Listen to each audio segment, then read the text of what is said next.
इंशाअल्लाह। दूसरा पैगाम बड़ा खूबसूरत जल्दी से निकल रहा है। 3 मिनट का पैगाम आपकी खिदमत में आ रहा है। अल्लाह इस पैगाम को कबूल फरमाए। ये बोतल आप देख रहे हैं, इसमें पानी होता है, गिलास में ढाल करके उसको पी लिया जाता है। किसी से आप गिलास मांगिए, आपको पानी नहीं देगा, खाली गिलास देगा। लेकिन अगर आप पानी मांग लीजिए तो गिलास भर करके देगा, गिलास आपको फ्री में मिलेगा। ये फर्क क्यों है दिखाने के लिए जा रहा हूँ। बिल्कुल मुख्तसर सा छोटा सा पैगाम, अल्लाह कितना मेहरबान, हम कितने नाफरमान, दिखाने के लिए जा रहा हूँ। अब देखिए, आपने गिलास मांगा, पानी नहीं मिला। आपने पानी मांगा, गिलास आपको फ्री में मिल गया।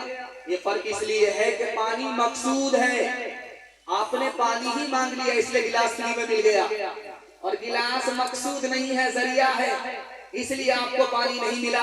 दीन दुनिया में मकसूद दीन है। अगर फ्री में खुदा से दुनिया चाहिए तो दीन मांग लीजिए, अल्लाह आपको फ्री में दुनिया दे देगा। ये पैसा आपके पास है तो आप रिश्वत दे दीजिए, टेबल पर झटाझट फाइल निकल जाएगा। ये रिश्वत में इतना कमाल है। लेकिन खुदा को रिश्वत दे करके आप काम निकालना चाहे, नहीं निकलेंगे। हमारा खजाना छोटा, खुदा का खजाना हमसे बड़ा। धमकी दे दीजिए, किसी को पावरफुल आदमी है, आपका काम कर देगा। लेकिन खुदा से काम लेना चाहते हैं, धमकी दे करके नहीं निकलेगा, वो हमसे ज्यादा पावरफुल। अगर खुदा से काम निकालना चाहते हैं तो जर से भी काम नहीं चलेगा, जोर से भी काम नहीं चलेगा, जारी से काम चलेगा। तौबा कर लीजिए, झुक जाइए, अल्लाह आपका काम निकालेगा। आखिरी मिसाल है, पैगाम खत्म कर रहा हूं। शराब की बोतल लेकर के एक जवान रास्ते से गुजर रहा है। हजरत उमर ने देखी, अब उसकी नब्ज भी ठार होगी, पेशाब भी रुकी। सोचा कि उमर ने देख लिया, पता चला तो जनाजा उठा। दिल ही दिल में अल्लाह से कहता, मेरे परवरदिगार, आज इज्जत आबरू तू ही बचा सकता।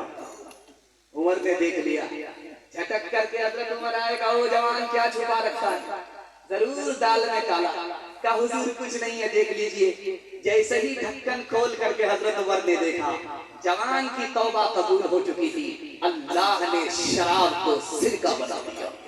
है कौसों को तुम सब गुलाम से खुदा के, नबी वली हो उसी से है लेते। है गौसों को तुम सब गुलाम से खुदा के, नबी वली हो उसी से है लेते। जिसे चाहे दे दे, जिसे चाहे ना दे, बना दे वो जिसका बनेगा मुकद्दर। हो अल्लाहु अकबर, हो अल्लाहु अकबर, हो अल्लाहु अकबर, हो अल्लाहु अकबर। उसी के है हाथों में हाजत रवाई, उसी के है बस में ये मुश्किल कुशाई। उसी को है हासिल ये शाने अताई, हुआ है न होगा कोई उसका हमसे। हो अल्लाहु अकबर, हो अल्लाहु अकबर, हो अल्लाहु अकबर, हो अल्लाहु अकबर। हाथ उठाइए, वादा कीजिए, आज अज़ान सुनेंगे, कल नमाज पढ़ेंगे इंशाअल्लाह। आप कहाँ हैं? आपको हम पिंडाल में ला करके छोड़ेंगे। आप खाना खा करके बैठे हैं, ख्वाब देख रहे हैं ससुराल का, पिंडाल में नहीं है। तीसरा पैगाम सीरत के हवाले से आपकी खिदमत में आ रहा है। बड़ा खूबसूरत जलसा, पेशानी चमकती हुई, दिल से दुआ निकलती, अल्लाह आपकी हर मुश्किल को आसान फरमाए। ध्यान से सुनिएगा, हमारे नबी सामने सहाबी गुजरे, सलाम करके आपने जवाब दिया। सहाबी का देर से पैर उठ रहा है कि लगता है नबी नाराज।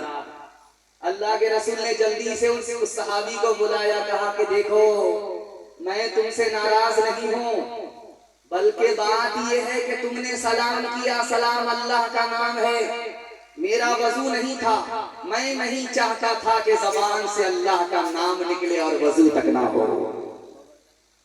आयशा आ गई कमरे में, तो आपने पूछा, मनंती तू कौन है? का आयशा का। कौन आयशा है? अबू बकर की बेटी का। कौन अबू बकर की बेटी का? अबू कहाफा की बेटी का। कौन अबू कहाफा की बेटी? करके मारेगा। बाद में आकर के पूछा, या रसूल अल्लाह, आयशा मैं आपकी बीवी, आपने मुझे नहीं पहचाना। अबू बकर आपके यारे यार, आपने नहीं पहचाना।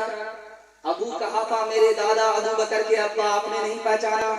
अल्लाह के रसूल ने कहा, ये आयशा, जब मस्जिद से अजान की सदा आती है तो मैं सिर्फ और सिर्फ खुदा को पहचानता हूँ, किसी को नहीं जानता।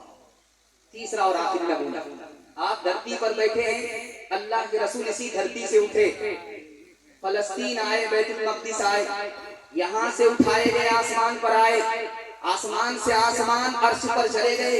उसके बाद दुनिया खत्म। अल्लाह के रसूल ने शुक्र अदा किया, मालिक तूने कहां से उठाया, कहां पहुंचाया, इसके बाद दुनिया ही खत्म।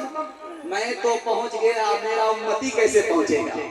अभी दिल में ख्याल आया, अल्लाह ने नमाज का तोहफा दे दिया कि सजदे में आपका उम्मती होगा, रूहानियत में अर्श को पहुंच जाएगा। एक बात आवाज की सुनी, जब नबी आए नमाज का तोहफा लेकर, तो सबसे पहले सजदा पेश किया अपने चचा जान, ये मेराज का तोहफा है, कबूल कर। अबू तालिब ने कहा कि सजदा होता क्या है, कैसे करते हैं। अल्लाह के रसूल सजदे में गए, सुभान रब्बियल आला पढ़ा। कहा चचा जान इस तरह सजदा करते हैं, क्या ये सजदा मुझको पसंद नहीं है। सर नीचे चला जाता है, सिरीन ऊपर हो जाती है। एक सजदे में अबू तालिब ने ऐब लगाया, अल्लाह ने इस्लाम की दौलत से महरूम कर दिया। नबी आते रहे, आखिर में नबियों के इमाम आए, वो दुनिया में खुदा का आखिरी पैगाम ले आए।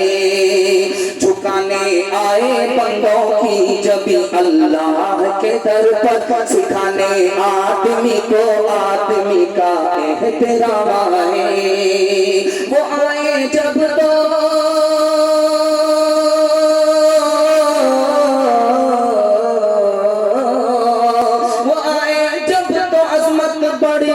दुनिया में इंसान की, वो आए जब तो बंदों को फरिश्तों के सलाम आए। वो आए जब तो बंदों को फरिश्तों के सलाम आए। हाथ उठाइए और वादा कीजिए, इंशाअल्लाह जिंदा के लिए कम, मुर्दे के लिए नमाज ज्यादा पढ़ेंगे। हाथ उठाइए इंशाअल्लाह। देखिए इन लोगों का जनाजा ही हम पढ़ेंगे और कुछ नहीं करेंगे, इनका जनाजा ही पढ़ेंगे। दस्तारबंदी का जलसा है, इसके हवाले से चौथा पैगाम आपकी खिदमत में आ रहा है। दुआ करता हूँ अल्लाह कुरान की दौलत से आपके बच्चे को मालामाल फरमाए। ध्यान से सुनिएगा, जल्दी से निकल जाए। आप अगर चाहते हैं कि आपका बच्चा मास्टर भी बने, हाफिज भी बने, तो मैं रास्ता बता रहा हूँ। गारंटी है, मसनद रसूल पर बैठ कर मैं गारंटी लेता हूँ, आपका बच्चा हाफिज भी बनेगा, मास्टर भी बनेगा। वही बच्चा हाफिज भी, डॉक्टर भी, वही बच्चा हाफिज भी, मास्टर। आपको करना यह है कि 5 साल अपने बच्चे को स्कूल में पढ़ाइए।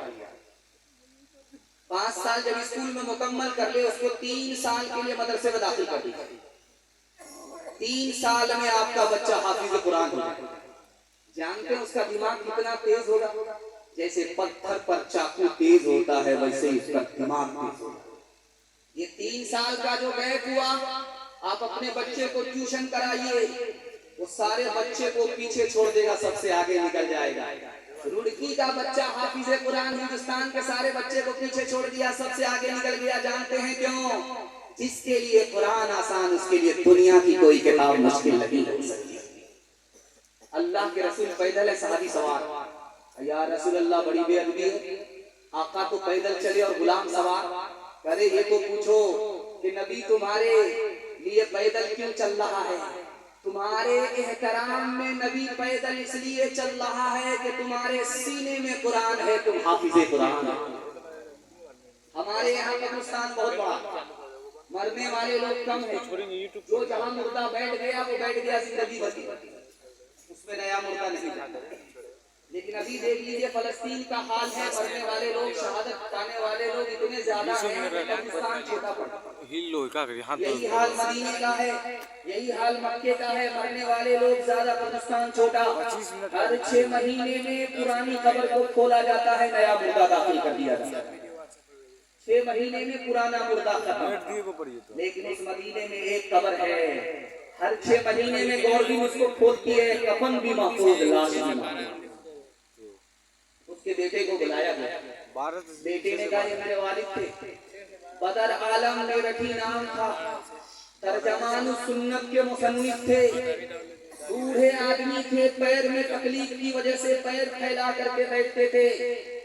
लेकिन अगर कोई हाफिज़े कुरान बच्चा सामने आ जाता था तो पैर समेट लेते थे, चाहे लाख तकलीफ हो।